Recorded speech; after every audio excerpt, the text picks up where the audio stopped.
Pria ini ditolak lamarannya karena hanya seorang kurir. Semua menyesal setelah tahu siapa dia sebenarnya. Ternyata, matahari pagi mulai naik, menyinari kota metropolitan yang sibuk dengan aktivitasnya. Di sebuah apartemen mewah di lantai tertinggi gedung pencakar langit, Arga duduk di depan meja kerjanya yang penuh dengan dokumen bisnis. Pria berusia 28 tahun, itu tampak tampan dalam setelan jas mahalnya, namun ada kekosongan di matanya yang tak bisa disembunyikan oleh senyum profesionalnya. Sebagai pewaris tunggal perusahaan keluarga, Arga hidup dalam kemewahan sejak kecil.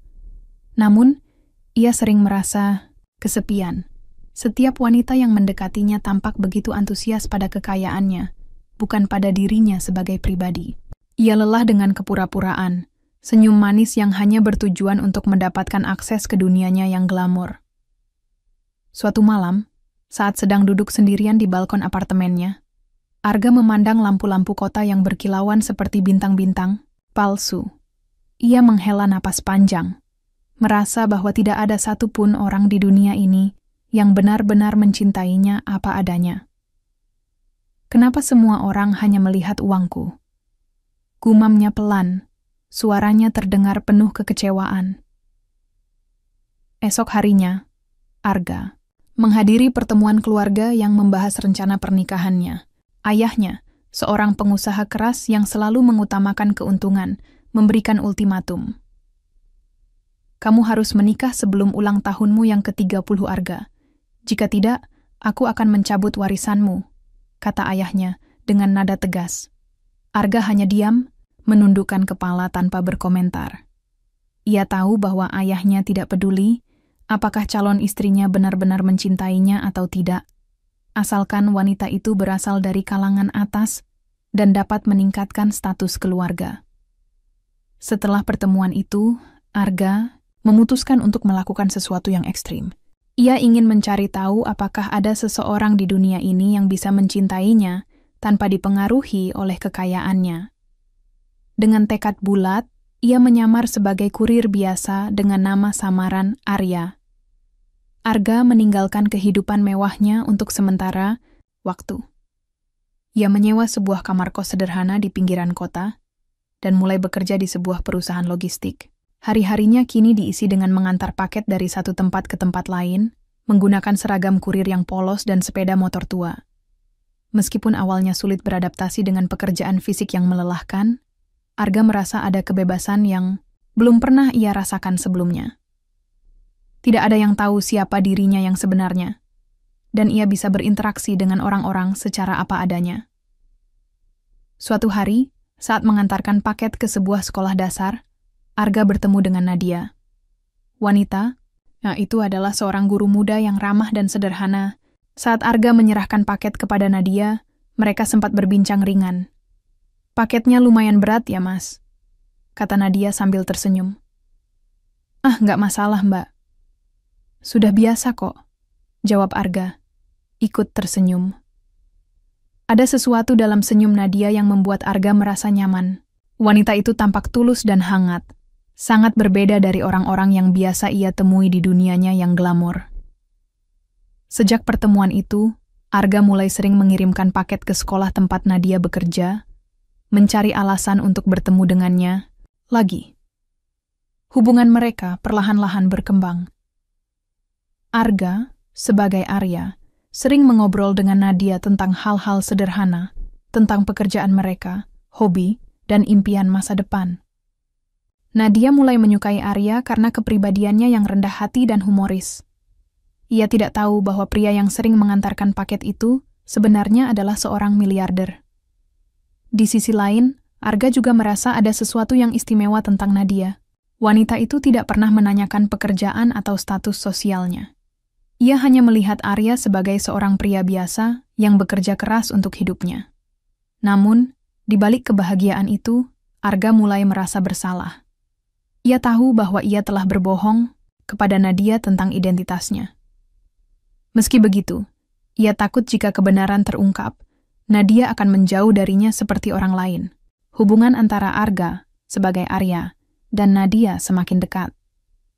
Mereka sering bertemu di sekolah, berbincang tentang kehidupan sehari-hari, dan sesekali tertawa bersama. Nadia merasa nyaman dengan Arya. Pria itu tidak pernah memamerkan apapun, tidak seperti kebanyakan pria yang pernah mendekatinya. Sementara itu, Arga merasa bahwa ia akhirnya menemukan seseorang yang benar-benar melihat dirinya sebagai pribadi, bukan sebagai simbol status atau kekayaan. Namun, meskipun hubungan mereka tampak indah, ada ketegangan yang terus menghantui Arga. Ia menyadari bahwa setiap kali Nadia bertanya tentang latar belakangnya, ia harus berbohong atau mengalihkan pembicaraan. Pernah suatu hari, saat mereka sedang duduk di kantin sekolah, Nadia menanyakan pekerjaannya dengan nada santai. "Jadi, Mas Arya sudah lama kerja jadi kurir?" tanya Nadia sambil menyeruput teh manisnya. Arga tersenyum tipis, mencoba menyembunyikan rasa gugupnya. "Nggak terlalu lama, Mbak. Baru beberapa bulan ini. Sebelumnya aku kerja di tempat lain, tapi bosnya nggak cocok sama gaya kerjaku." Nadia mengangguk, tampak puas dengan jawaban itu. Namun, Arga merasa ada beban besar di dadanya. Ia tahu bahwa kebohongan ini akan menjadi masalah besar jika Nadia mengetahui kebenarannya suatu hari nanti. Sementara itu, keluarga Arga mulai curiga dengan perubahan drastis dalam hidupnya. Ayahnya, yang biasanya sangat sibuk dengan urusan bisnis, mulai memperhatikan bahwa putranya jarang pulang ke rumah dan lebih sering menghilang tanpa kabar. Suatu malam, ayahnya memanggil Arga untuk membahas hal ini. "Apa yang sebenarnya kamu lakukan, Arga? Kenapa kamu meninggalkan semua tanggung jawabmu di perusahaan?" tanya ayahnya dengan nada tajam. Arga mencoba menjelaskan, meskipun ia tidak bisa mengungkapkan penyamarannya. "Aku hanya butuh waktu untuk mencari diriku sendiri, Pak. Aku lelah dengan semua tekanan ini. Aku ingin tahu bagaimana rasanya hidup sebagai orang biasa." Ayahnya mendengus, tampak marah. "Hidup sebagai orang biasa, kamu pikir itu akan membantu masa depanmu? Jika kamu tidak segera menikah dengan wanita yang pantas, aku tidak akan ragu mencabut warisanmu." Ancaman itu membuat Arga semakin bimbang.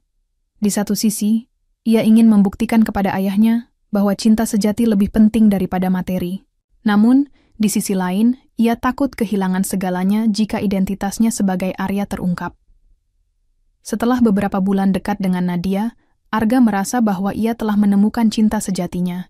Ia memutuskan untuk melamar Nadia sebagai Arya, berharap bahwa cinta mereka cukup kuat untuk mengatasi segala rintangan. Suatu sore, setelah mengantar paket ke sekolah, Arga mengajak Nadia duduk di bangku taman dekat halaman sekolah. Udara sore, itu tenang, dan matahari mulai tenggelam, memberikan suasana romantis yang sempurna. "Mbak Nadia," kata Arga pelan, suaranya terdengar gugup. "Ada sesuatu yang ingin aku bicarakan." Nadia menoleh, menatap Arga dengan ekspresi penasaran. "Apa, Mas Arya?" Arga menarik napas panjang, lalu mengeluarkan sebuah kotak kecil dari sakunya. Di dalam kotak itu, ada cincin sederhana namun elegan. "Aku tahu kita belum lama kenal, tapi aku merasa bahwa kamu adalah orang yang tepat untukku. Maukah kamu menikah denganku?" Nadia terkejut. Matanya melebar dan wajahnya memerah. Ia tidak menyangka bahwa Arya akan melamarnya begitu cepat. Setelah beberapa saat terdiam, Nadia akhirnya berbicara dengan nada pelan. "Mas Arya, aku nggak tahu harus bilang apa. Ini semua terlalu cepat. Aku nggak yakin apakah kita sudah siap untuk langkah sebesar ini." Arga merasa dadanya sesak mendengar jawaban itu. Ia mencoba meyakinkan Nadia. "Aku tahu ini mungkin terdengar mendadak, tapi aku benar-benar mencintaimu, Mbak. Aku ingin membangun masa depan bersamamu." Namun, Nadia tetap ragu. "Maaf, Mas Arya. Aku nggak bisa memberikan jawaban sekarang.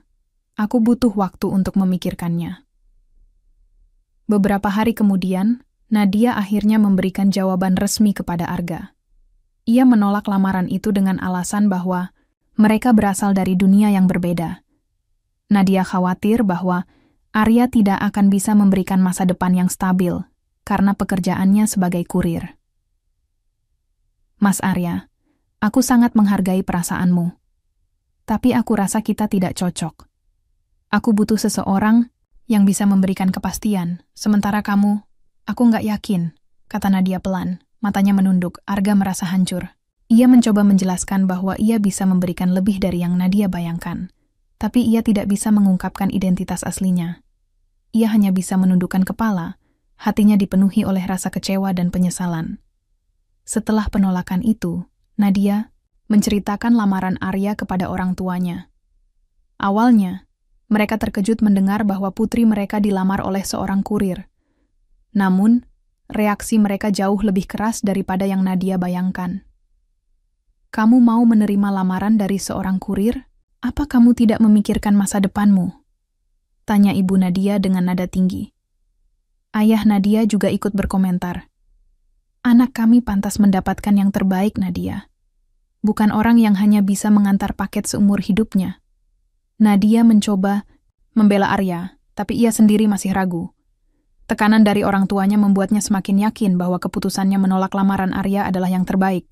Setelah penolakan lamaran, hubungan antara Arga dan Nadia menjadi canggung. Nadia mencoba bersikap biasa saat Arga mengantarkan paket ke sekolah. Namun ada jarak yang tak bisa dihindari di antara mereka. Arga merasa bahwa ia telah kehilangan kesempatannya untuk membuktikan cintanya kepada Nadia.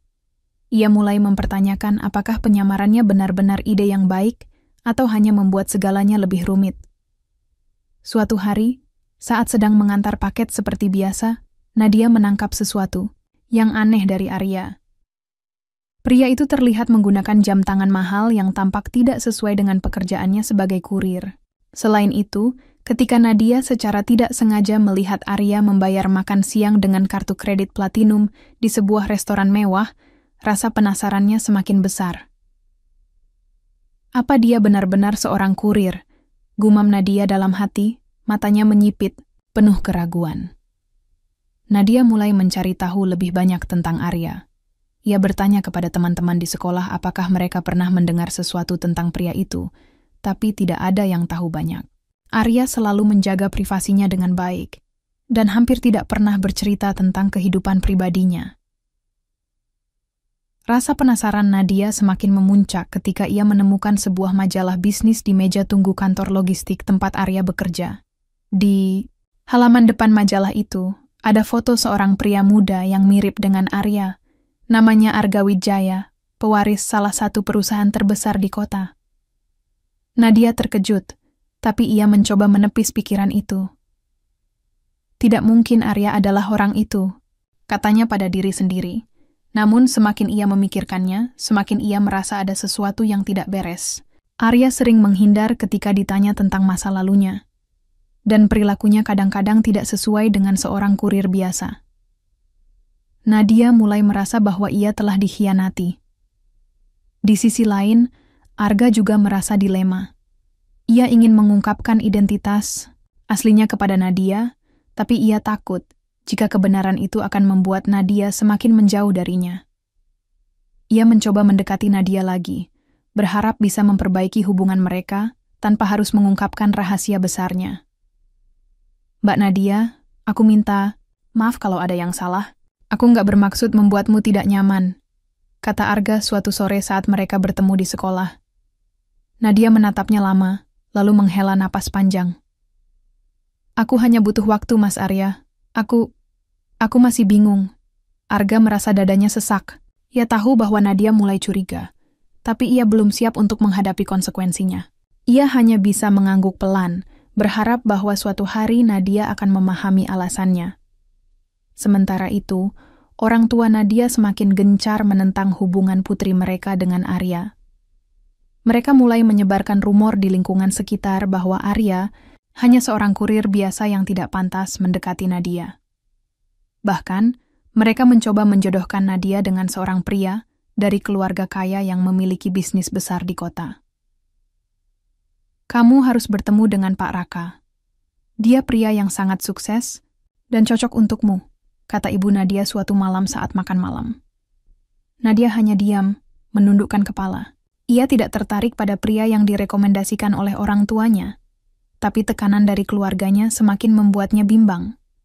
Ia mulai merasa bahwa keputusannya menolak lamaran Arya adalah langkah yang tepat, meskipun hatinya masih menyimpan rasa ragu. Beberapa minggu kemudian, Nadia memutuskan untuk menghadapi Arya secara langsung. Ia ingin mendapatkan jawaban atas semua kecurigaannya. Saat Arya datang ke sekolah untuk mengantarkan paket, Nadia langsung menghampirinya. "Arya, aku perlu bicara denganmu," kata Nadia dengan nada tegas. Arga terkejut melihat ekspresi serius di wajah Nadia. "Ada apa, Mbak?" Nadia menatapnya lurus-lurus. "Aku ingin tahu siapa kamu sebenarnya. Apakah kamu benar-benar seorang kurir? Atau ada sesuatu yang kamu sembunyikan dariku?" Arga terdiam. Hatinya berdebar keras, dan ia merasa seperti dunianya runtuh. Ia tahu bahwa ia tidak bisa terus berbohong, tapi ia juga takut kehilangan Nadia selamanya. Aku nggak bisa menjelaskan sekarang," kata Arga pelan, suaranya terdengar gemetar. "Tapi aku janji, aku akan memberitahumu suatu hari nanti." Nadia menggeleng pelan. "Aku sudah tidak bisa percaya padamu lagi, Arya. Kamu terlalu banyak menyembunyikan sesuatu dariku." Setelah mengatakan itu, Nadia berbalik dan meninggalkan Arga sendirian. Pria itu hanya bisa menatap punggung Nadia yang semakin menjauh. Hatinya dipenuhi oleh rasa bersalah dan kehilangan. Beberapa hari setelah pertemuannya yang tegang dengan Nadia, Arga merasa hidupnya semakin terpuruk. Ia mencoba melanjutkan rutinitasnya sebagai kurir, tapi pikirannya selalu kembali pada Nadia dan kecurigaan yang mulai tumbuh di mata wanita itu. Arga menyadari bahwa ia tidak bisa terus bersembunyi di balik topeng Arya. Namun, mengungkapkan identitas aslinya juga bukan pilihan yang mudah. Ia takut Nadia akan membencinya karena semua kebohongan yang telah ia lakukan. Suatu pagi, saat Arga sedang mengantarkan paket ke sebuah gedung perkantoran, ia tanpa sengaja bertemu dengan seorang teman lamanya, Dika, yang bekerja sebagai jurnalis di salah satu media ternama. Dika langsung mengenali Arga meskipun pria itu sedang menyamar sebagai kurir. "Arga, apa yang kamu lakukan di sini?" tanya Dika dengan nada heran. Arga panik. Ia mencoba tersenyum santai, berharap Dika tidak akan membuat keributan. Aku cuma bekerja paruh waktu, Dika. Jangan bilang siapa-siapa." "Ya." Namun, Dika tampak sangat penasaran. "Kamu serius? Pewaris Wijaya Group jadi kurir? Ini pasti ada ceritanya. Kamu nggak keberatan kalau aku tulis artikel tentang ini, kan?" Arga buru-buru menolak. "Jangan, Dika. Aku punya alasan sendiri untuk ini. Tolong, jangan sebarkan." Tapi Dika sudah terlanjur tertarik. Beberapa hari kemudian, artikel tentang Arga muncul di media online, lengkap dengan foto-foto dirinya saat bekerja sebagai kurir. Judul artikel itu cukup bombastis. "Pewaris miliarder menyamar sebagai kurir. Apa alasannya?" Artikel itu langsung menjadi viral. Banyak orang terkejut, termasuk keluarga Arga. Ayahnya memanggilnya dengan marah, menuntut penjelasan atas tindakannya yang dianggap mempermalukan nama keluarga. Namun, yang lebih penting adalah reaksi Nadia. Nadia membaca artikel itu di ponselnya saat istirahat siang di sekolah. Matanya melebar ketika melihat foto Arya, atau lebih tepatnya Arga, di halaman depan artikel tersebut. Hatinya dipenuhi oleh campuran rasa terkejut, marah, dan kecewa. Ia akhirnya tahu bahwa Arya yang selama ini ia kenal adalah Arga Wijaya, pewaris salah satu perusahaan terbesar di kota. "Aku benar-benar bodoh," gumam Nadia pelan. Air mata mulai menggenang di matanya. Dia mempermainkanku sejak awal. Esok harinya, saat Arga datang ke sekolah untuk mengantarkan paket seperti biasa, Nadia sudah menunggunya di halaman sekolah. Wajahnya dingin, dan matanya menyiratkan kemarahan yang mendalam. "Aku ingin bicara denganmu," kata Nadia tegas. Suaranya terdengar getir. Arga menghampirinya dengan hati-hati. "Mbak Nadia, jadi, kamu adalah Arga Wijaya?" Potong Nadia, nadanya penuh kekecewaan. "Kenapa kamu berbohong padaku dari awal? Apa maksudmu? Menyamar sebagai kurir? Apakah ini semua hanya permainan bagimu?" Arga terdiam. Ia tahu bahwa inilah saat yang paling ditakutinya. Saat Nadia mengetahui kebenaran. Aku tidak bermaksud mempermainkanmu, Mbak. Aku hanya ingin mencari cinta yang tulus, tanpa dipengaruhi oleh kekayaanku. Aku ingin tahu apakah ada seseorang yang benar-benar mencintai aku apa adanya. Nadia tertawa sinis. Dan kamu pikir cara terbaik untuk melakukannya adalah dengan berbohong? Kamu pikir aku akan tetap menerimamu setelah semua ini? Arga mencoba menjelaskan. Suaranya terdengar putus asa. Aku tahu aku salah, Mbak. Aku seharusnya jujur dari awal. Tapi aku benar-benar mencintaimu. Perasaanku padamu tidak pernah berubah, baik sebagai Arya maupun Arga. Nadia menggeleng pelan, matanya berkaca-kaca. Cinta tidak bisa dibangun di atas kebohongan, Arga. Aku tidak bisa mempercayaimu lagi. Setelah mengatakan itu, Nadia berbalik dan meninggalkan Arga sendirian. Pria itu hanya bisa menundukkan kepala, merasa bahwa ia telah kehilangan segalanya. Sementara itu, orang tua Nadia juga membaca artikel tentang Arga. Awalnya, mereka marah besar karena mengetahui bahwa pria yang pernah melamar putri mereka hanyalah seorang kurir palsu. Namun, ketika mereka menyadari bahwa Arya ternyata adalah Arga Wijaya, pewaris miliarder, sikap mereka langsung berubah drastis. Nadia, kamu harus mempertimbangkan lagi hubunganmu dengan Arga, kata ibunya dengan nada antusias. Ini kesempatan emas. Dia bisa memberikanmu kehidupan yang jauh lebih baik daripada yang pernah kita bayangkan. Ayah Nadia juga ikut berkomentar. Anak kami pantas mendapatkan yang terbaik, dan Arga adalah pilihan yang sempurna. Kamu harus meminta maaf padanya dan menerima lamarannya. Namun Nadia menolak keras. Aku tidak peduli seberapa kayanya dia. Dia sudah membohongiku, dan aku tidak bisa mempercayainya lagi. Orang tuanya mencoba membujuk Nadia, tapi wanita itu tetap teguh pada pendiriannya. Baginya, kebohongan Arga adalah pengkhianatan yang tidak bisa dimaafkan. Di malam-malam sunyi, Arga duduk di kamarnya yang sederhana, memikirkan semua yang telah terjadi. Ia menyadari bahwa ia telah membuat kesalahan besar dengan menyamar sebagai kurir. Meskipun niatnya adalah untuk mencari cinta yang tulus, caranya telah merusak hubungan yang ia anggap paling berharga. Apa aku terlalu egois? Gumamnya pelan, menatap langit malam yang gelap. Aku hanya ingin dicintai apa adanya, tapi malah kehilangan orang yang paling aku cintai. Arga merasa bahwa karma telah berbalik padanya. Ia telah kehilangan Nadia, dan reputasinya juga mulai tercoreng karena artikel yang viral. Ia menyadari bahwa ia harus melakukan sesuatu untuk memperbaiki kesalahannya, meskipun ia tahu itu tidak akan mudah. Beberapa minggu setelah identitas aslinya terungkap, kehidupan Arga berubah drastis. Artikel tentang dirinya yang menyamar sebagai kurir terus menjadi bahan perbincangan di media sosial. Banyak orang mengkritik tindakannya, menganggapnya sebagai bentuk kemunafikan dan penghinaan terhadap pekerjaan keras orang lain. Reputasi keluarganya juga mulai tercoreng, dan ayahnya semakin marah karena nama besar Wijaya Group dipertaruhkan. Namun, yang paling menyakitkan bagi Arga adalah sikap Nadia. Setelah mengetahui kebenaran, Nadia sepenuhnya menjauh darinya. Ia tidak hanya menolak semua upaya komunikasi Arga, tetapi juga mulai aktif menulis artikel di blog pribadinya tentang pentingnya kejujuran dalam hubungan.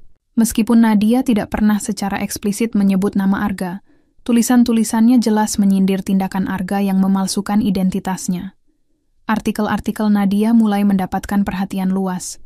Salah satu tulisannya berjudul "Cinta yang Tulus Tak Membutuhkan Topeng" menjadi viral di kalangan pembaca.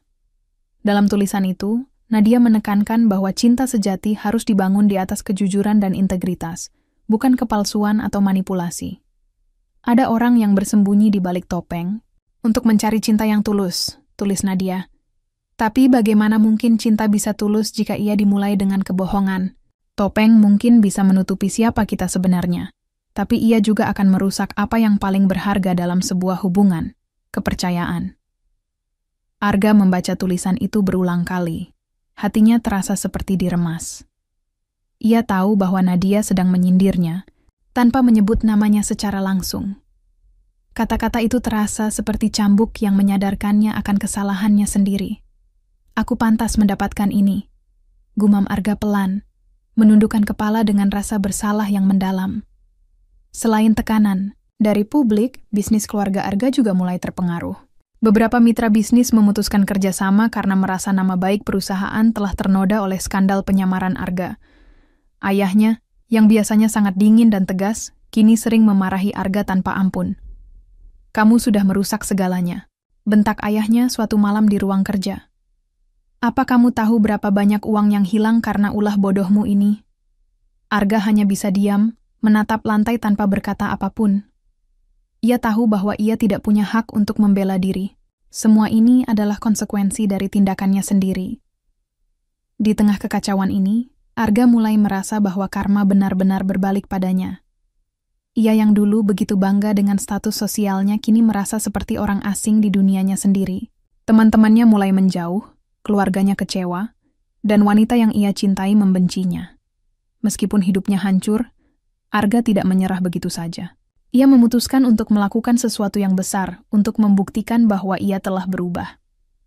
Ia meninggalkan kehidupan mewahnya dan benar-benar bekerja sebagai kurir, bukan lagi sebagai penyamaran, melainkan sebagai bentuk pertobatan. Ia mulai bekerja lebih keras daripada sebelumnya, mengantar paket dari pagi hingga malam tanpa mengeluh. Ia juga menggunakan sisa tabungannya untuk membantu komunitas di sekitar tempat Nadia tinggal. Arga memperbaiki fasilitas sekolah tempat Nadia mengajar, membangun taman bacaan untuk anak-anak, dan bahkan memberikan beasiswa kepada siswa-siswa yang kurang mampu. Semua ini dilakukan tanpa mencantumkan nama Arga atau keluarganya. Ia ingin membuktikan bahwa ia melakukan ini bukan untuk pencitraan, melainkan karena ia benar-benar ingin berubah. Suatu hari, saat Nadia sedang berjalan di halaman sekolah, ia melihat taman bacaan baru yang indah. Ada plakat kecil di depan taman, itu yang bertuliskan, "Didedikasikan untuk mereka yang percaya pada kekuatan pendidikan." Nadia tersenyum tipis, namun matanya masih menyiratkan keraguan. Ia mulai mendengar desas-desus bahwa seseorang telah mendanai semua perbaikan ini, tapi tidak ada yang tahu siapa orang itu. Beberapa bulan kemudian, Arga memutuskan untuk menghadapi Nadia secara langsung. Ia datang ke sekolah dengan pakaian sederhana, tanpa mobil mewah atau atribut kemewahan lainnya. Nadia tampak terkejut melihatnya, tapi ia tidak mengusir Arga. "Aku tahu aku tidak punya hak untuk meminta maaf lagi," kata Arga pelan, suaranya terdengar tulus. "Tapi aku ingin kamu tahu bahwa aku benar-benar menyesal atas semua yang telah kulakukan. Aku tidak bisa mengubah masa lalu, tapi aku berharap kamu bisa melihat bahwa aku telah berusaha menjadi lebih baik." Nadia terdiam sejenak, lalu menghela napas panjang. "Aku tidak tahu apakah aku bisa memaafkanmu, Arga. Kamu sudah membohongiku, dan itu tidak bisa dihapus begitu saja." Arga mengangguk menerima kata-kata Nadia dengan lapang dada. "Aku mengerti. Aku hanya ingin kamu tahu bahwa aku tidak akan berhenti berusaha untuk membuktikan bahwa aku telah berubah." Nadia menatap Arga lama, mencoba membaca ekspresi di wajahnya. Ada sesuatu dalam tatapan mata pria itu yang membuatnya ragu, sebuah ketulusan yang belum pernah ia lihat sebelumnya. "Baiklah," kata Nadia akhirnya. "Aku bersedia memberimu kesempatan untuk membuktikan dirimu. Tapi ingat, ini bukan tentang memperbaiki hubungan kita. Ini tentang kamu membuktikan bahwa kamu layak mendapatkan kepercayaan." Beberapa bulan berlalu sejak pertemuan terakhir Arga dan Nadia. Arga terus bekerja keras untuk membuktikan bahwa ia telah berubah. Ia tidak lagi hidup dalam kemewahan, melainkan tinggal di sebuah apartemen sederhana dan sepenuhnya menjalani kehidupan sebagai kurir biasa. Setiap pagi, ia bangun lebih awal untuk mengantar paket, dan setiap malam, ia kembali ke rumah dengan tubuh lelah namun hati yang lebih tenang. Selain itu, Arga juga terus berkontribusi kepada komunitas di sekitar sekolah tempat Nadia mengajar. Ia membantu membangun perpustakaan mini di beberapa desa terpencil, memberikan pelatihan gratis kepada anak-anak muda tentang keterampilan teknis, dan bahkan mendukung program pemberdayaan ekonomi bagi ibu-ibu rumah tangga. Semua ini dilakukan tanpa mencantumkan nama atau status sosialnya, hanya tanda tangan sederhana. Dari seseorang yang ingin menjadi lebih baik. Nadia, meskipun masih belum sepenuhnya memaafkan Arga, mulai melihat perubahan nyata dalam dirinya. Pria itu tidak lagi datang ke sekolah hanya untuk mengantar paket, tetapi juga untuk membantu membersihkan halaman, memperbaiki meja yang rusak, atau bahkan mengajar anak-anak di waktu luangnya. Ia tampak lebih rendah hati, lebih sabar, dan lebih tulus daripada dulu. Suatu hari, saat Nadia sedang mengajar di kelas, ia melihat Arga dari jendela sedang membantu seorang murid yang kesulitan memperbaiki sepedanya. Wajah pria itu dipenuhi keringat, tapi senyumnya begitu tulus. Nadia merasa ada sesuatu yang berbeda dalam diri Arga, sesuatu yang membuatnya ragu apakah ia bisa terus membenci pria itu. Setelah kelas usai, Nadia mendekati Arga. "Kenapa kamu melakukan semua ini?" tanyanya pelan. Nada suaranya lebih lembut daripada sebelumnya. Arga menoleh, terkejut melihat Nadia berbicara padanya. Aku hanya ingin membantu. Aku tahu aku tidak bisa mengubah masa lalu, tapi aku berharap aku bisa membuat masa depan yang lebih baik." Nadia terdiam sejenak, lalu menghela napas panjang. "Aku tidak tahu apakah aku bisa mempercayaimu lagi, tapi aku harus mengakui bahwa aku melihat perubahan dalam dirimu." Kata-kata itu membuat Arga merasa lega. Ia tahu bahwa Nadia belum sepenuhnya memaafkannya, tapi setidaknya wanita itu mulai membuka pintu hatinya sedikit demi sedikit. Di malam-malam, sunyi, Arga sering duduk di balkon apartemennya yang sederhana, memandang langit malam yang dipenuhi bintang-bintang. Ia memikirkan semua yang telah terjadi dalam hidupnya, kesalahannya, kehilangannya, dan perjalanan panjang menuju penebusan dosa. Ia menyadari bahwa cinta sejati tidak bisa dibeli dengan uang, dan kebahagiaan sejati tidak bisa diukur dengan materi. Ia juga mulai memahami bahwa karma bukanlah tentang balas dendam, melainkan tentang pembelajaran. Semua yang terjadi padanya adalah hasil dari keputusan impulsifnya sendiri 5 tahun lalu. Namun, ia juga menyadari bahwa setiap orang pantas mendapatkan kesempatan kedua, asalkan mereka mau berusaha untuk berubah. Suatu malam, saat ia sedang merenung, Nadia tiba-tiba mengiriminya pesan singkat. "Terima kasih atas semua yang kamu lakukan untuk sekolah dan komunitas ini. Anak-anak sangat senang." Pesan itu membuat Arga tersenyum. Meskipun singkat, ada kehangatan dalam kata-kata Nadia yang membuatnya merasa bahwa mungkin, suatu hari nanti, mereka bisa benar-benar memulai lagi dari awal. Beberapa minggu kemudian, Nadia mengundang Arga untuk makan malam di rumahnya. Ini adalah pertama kalinya mereka bertemu di luar pekerjaan yayasan sejak insiden penyamaran itu. Suasana di meja makan terasa canggung pada awalnya, tapi perlahan-lahan mereka mulai berbicara tentang hal-hal ringan. Kenangan masa kecil Nadia, proyek-proyek baru di komunitas, dan bahkan beberapa cerita lucu tentang relawan lainnya. Di akhir malam, Nadia mengambil sebuah kotak kecil dari rak buku dan memberikannya kepada Arga. "Ini untukmu," katanya pelan. Arga membuka kotak itu dengan hati-hati. Di dalamnya ada sebuah foto lama mereka berdua, saat mereka masih muda, bahagia, dan penuh harapan. Matanya berkaca-kaca saat ia melihat foto itu. "Aku menyimpannya karena aku tahu bahwa meskipun banyak hal buruk terjadi, ada bagian dari kita yang tidak bisa dilupakan," kata Nadia pelan. "Aku tidak tahu apakah kita bisa kembali seperti dulu. Tapi aku ingin kita mencoba menjadi teman lagi." Arga mengangguk, air mata mulai mengalir di pipinya. "Terima kasih Nadia. Aku janji akan terus berusaha menjadi orang yang lebih baik." Beberapa tahun berlalu sejak Arga mulai bekerja di komunitas bersama Nadia. Mereka tidak lagi menjadi mantan kekasih yang dipenuhi luka masa lalu, melainkan mitra dalam misi kemanusiaan yang besar.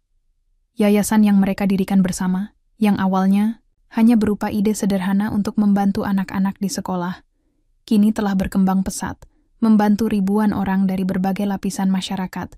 Namun, yang lebih penting adalah bagaimana hubungan mereka perlahan-lahan berubah menjadi sesuatu yang baru.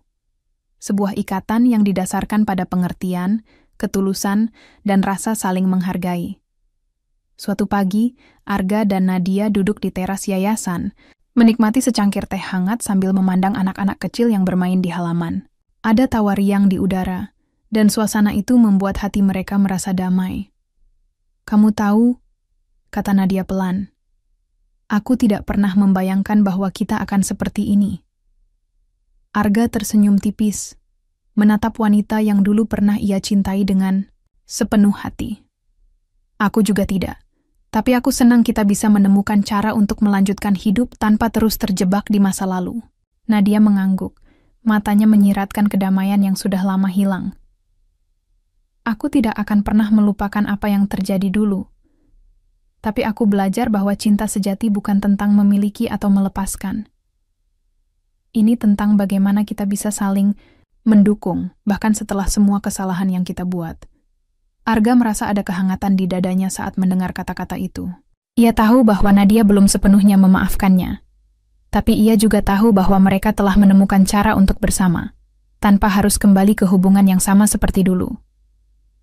Aku hanya ingin kamu tahu bahwa aku bersyukur atas segalanya, kata Arga pelan. Atas kesempatan yang kamu berikan padaku, atas semua yang telah kita capai bersama. Aku tidak akan pernah berhenti berusaha menjadi orang yang lebih baik. Nadia tersenyum, kali ini dengan kelembutan yang nyata di matanya. Aku juga bersyukur, Arga. Kamu telah membuktikan bahwa kamu layak mendapatkan kesempatan kedua. Di malam-malam sunyi, Arga sering merenung tentang perjalanan hidupnya. Ia menyadari bahwa cinta sejati bukanlah tentang kepemilikan atau materi. Cinta adalah tentang pengorbanan, pengertian, dan kemampuan untuk memaafkan. Ia belajar bahwa uang tidak bisa membeli kebahagiaan, tetapi cinta yang tulus bisa memberikan makna sejati dalam hidup. Sementara itu, Nadia juga menemukan kedamaian dalam hatinya. Meskipun ia tidak bisa sepenuhnya melupakan rasa sakit yang dulu ia alami, ia menyadari bahwa dendam hanya akan memperpanjang penderitaan. Dengan membuka pintu hatinya untuk memaafkan Arga, ia menemukan kebebasan yang selama ini ia cari. Suatu hari, saat mereka sedang merencanakan proyek baru untuk yayasan, Nadia berkata, "Kita tidak pernah bisa mengubah masa lalu, tapi kita bisa memilih bagaimana menjalani masa depan." Arga mengangguk, sepenuhnya setuju. Dan aku memilih untuk terus berjuang demi sesuatu yang lebih besar daripada diriku sendiri. Bersamamu. Beberapa bulan kemudian, yayasan mereka mengadakan acara amal besar untuk merayakan pencapaian mereka selama bertahun-tahun. Acara itu dihadiri oleh ratusan orang yang pernah mereka bantu. Keluarga-keluarga yang dulunya miskin kini hidup sejahtera, anak-anak yang dulunya putus sekolah kini menjadi pemimpin komunitas, dan banyak lagi. Di tengah acara, Arga dan Nadia naik ke panggung untuk memberikan pidato singkat.